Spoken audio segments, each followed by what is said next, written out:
Hey, how you doing? This is Adam Post, publisher of more than 1,000 comic books and marketing expert covering Disney. Disney's live-action remakes business is getting destroyed. They're canceling multiple live-action remakes as their woke Snow White actress demands more money from the company. Let's get into the story. Before we do, please be sure you are subscribed to the channel. Click the bell for notifications. Give me a thumbs up. I really appreciate you. I'm trying to get to 30,000 subscribers, so if you can subscribe, please do subscribe. Disney had already planned to do a sequel of Haunted Mansion, but they've now canceled it after the $150 million movie completely bombed at the box office. They were actually hoping this could be another Pirates of the Caribbean style franchise. The movie has only done $44 million worldwide. That is absolutely terrible. They've probably got a good $250 million into this between marketing and promotion, and the movie will almost definitely lose $150 to $200 million. It's not going to be a Pirates of the Caribbean style franchise.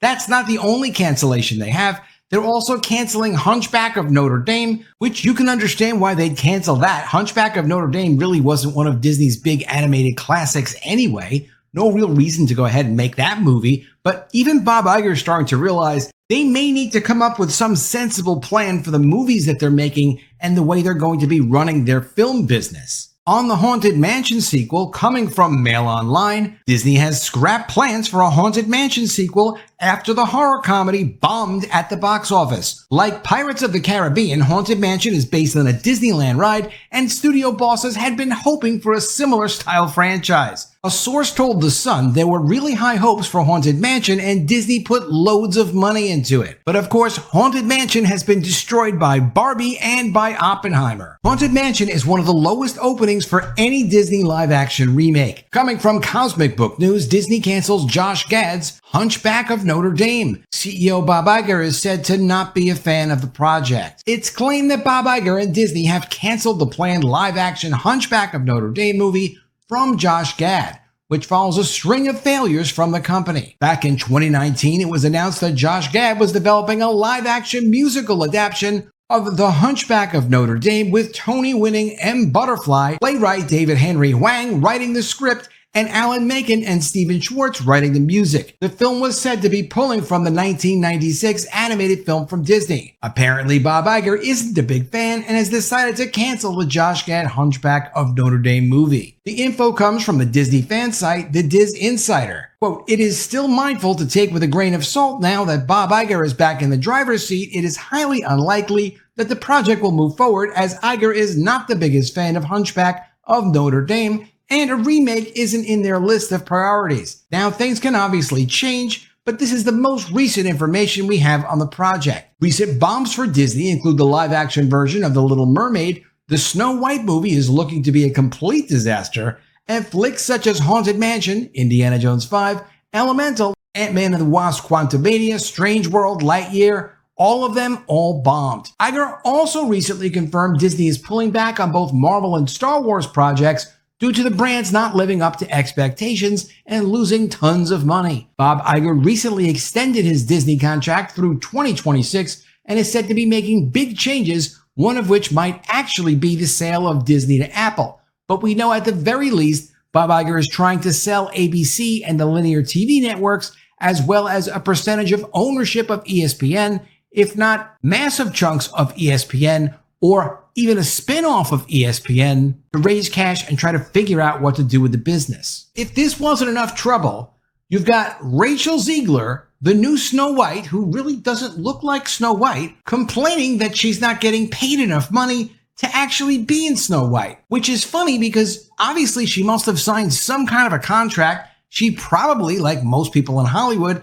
has some kind of an agent, an attorney, a manager, all of those things, who kind of made a deal with her. It's incredible to see actors, actresses come out and criticize the company that they're supposed to be working with. During the middle of a strike, you can kind of understand it, but to go out and start complaining about, hey, well, you have streaming rights, you have other rights to the film, like, why wouldn't you not pay me for that? Like, well, don't you think it's part of her contract? Does she not realize that? And look, Disney has done a lot of terrible stuff, Bob Iger in particular, but when it comes to like a basic deal that you've signed, there should be a non-disparagement. There should be something where you're not allowed to go ahead and publicly criticize the people you're working with while you're working on the project. Otherwise, it could kind of ruin the project. They've already canceled Haunted Mansion 2. They've already canceled Hunchback of Notre Dame.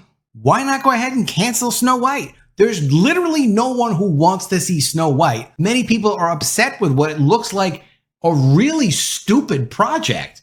You've seen these pictures. This was another Daily Mail story. They do a great job of this. Disney first tried to say, oh, this isn't really Snow White. These pictures have nothing to do with the project.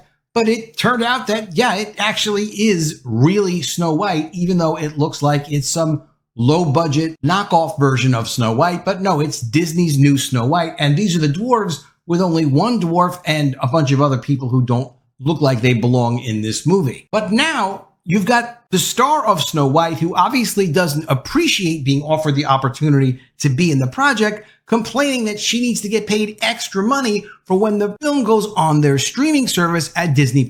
Even though Disney Plus has already lost more than $11 billion for Disney. So how much more money is there to pay actors that basically people don't want to see because she should have never been cast as Snow White in the first place? Disney's live-action Snow White, Rachel Ziegler, sparks fury online after saying on the picket line that she deserves to be paid for every hour the film is streamed online. Disney's live-action Snow White, Rachel Ziegler, is being criticized on social media for saying she deserves to be paid for every hour the film is streamed online. The West Side Story actress has received backlash for comments made while on the picket line this week amid the ongoing SAG-AFTRA and WGA strikes. Quote, if I'm going to stand there 18 hours in the dress of an iconic Disney princess, I deserve to be paid every hour that it's streamed online, Ziegler said in a clip. The snippet of the actress was shared by the Twitter account And Wokeness, which is a fantastic Twitter account. You should definitely subscribe to that guy, who went on to call her, quote, the most insufferable woman they have ever seen. Ziegler's comments were made in regard to residual checks TV and film actors are fighting for from streaming platforms,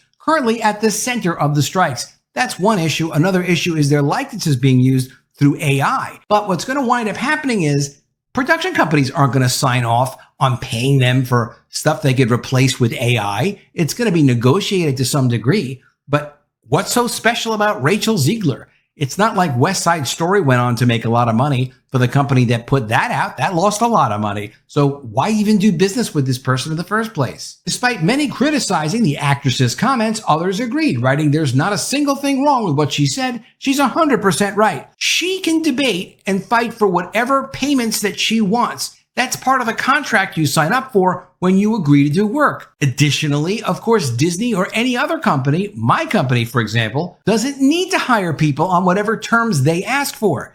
It's kind of an open marketplace. So you work with the people that want the offer that you're making, or they bring something so special to the deal that you pay them what they want. Give them anything that they want, because they're going to add so much value to whatever project they're working on. And I've had the pleasure of working with amazing people on both sides of that equation. I don't see anything special, unique, or almost really anything interesting about Rachel Ziegler.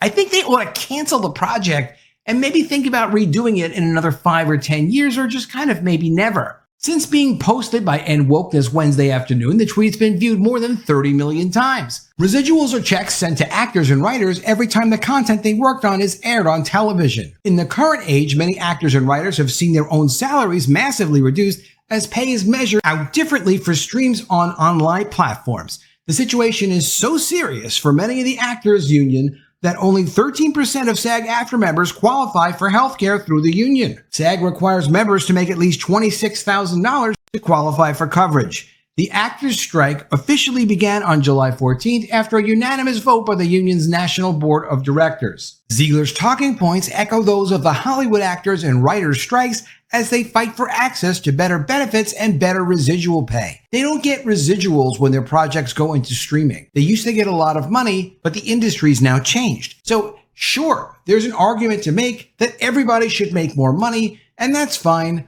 Whatever the deal is that they sign up for, though, when they sign their contract and they get to be featured in film or TV shows, that's kind of what the deal is. Once the production starts, you're stuck with the deal that you agreed to. The bottom line for Disney is their sure thing, which was making live action remakes of projects that were successful in the past, is no longer a sure thing as they start to cancel these projects and try to figure out what they can possibly do next that anyone might like. Let me know what you think of all this in the comments below. Always love to see your ideas. Please be sure you are subscribed to the channel. Click the bell for notifications, give me a thumbs up, and I'll see you again soon with another video. And if I don't see you, I will miss you.